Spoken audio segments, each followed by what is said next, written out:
మేము పుట్టింది పెరిగింది ఇక్కడనే. మొత్తం ఇక్కడనే. ఆ ఎన్ని కంప్లైంట్ సంవత్సరాలు ఉంటాయి నీకు? ఏమో సార్ నాకు తెలియదు. అమ్మ రాసి పెట్టింది మంచిగా ఉండదు. మరి ఇప్పుడు ఇల్లులు కూలగొడతారంట ఇక్కడ, మొత్తం అభివృద్ధి చేయాలి మేము అంటుండ్రు రేవంత్ మళ్ళీ రెడ్డి. మాకు ఇల్లు ఇప్పిస్తే పోతాం. ఎక్కడైనా పోతారా? ఎక్కడైనా దూరం ఎత్తేస్తే పోము. పండ్లు కూడా దొరకాలి, తిండి కూడా దొరకాలి మాకు.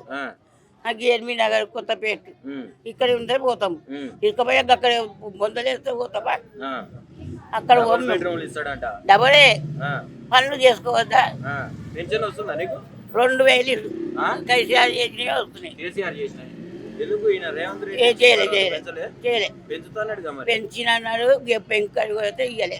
ఎందుకని ఎట్లా అడగలేదు? టీవీలలో చెప్తుండు, ఫోన్లలో చెప్తుండు. అవును, ఒక్క పైసా రాలే.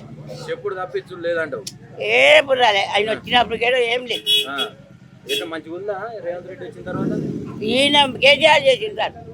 నువ్వేమన్నాను? కేసీఆర్ ఇక్కడ మంచిగా చేసింది. రేవంత్ రెడ్డి చేయలే, రాలేదు, చూడలేదు, పెట్టలేదు. ఆడోళ్ళను ఏం లేదు. అది ఆడోళ్ళను కూడా మొత్తం మిమ్మల్ని కోటీశ్వరాలని చేస్తున్నట్టు ఆడోళ్ళను ఏం చేసినాడు ఆయన ముఖం. ఏం చేయరు. Free bus పెట్టిండుగా.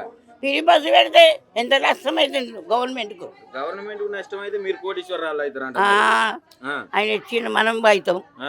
మనం కష్టపడాలి, సంపాదించాలి కదా. ఫ్రీ బస్సు మంచిగా లేదా? మేము పోతలేము. మీరు పోతలేరు, ఉపయోగం లేదు దానివల్ల. అది పెడితే ఏం లాభం సార్? అందరికీ కష్టాలు చేస్తున్నాము.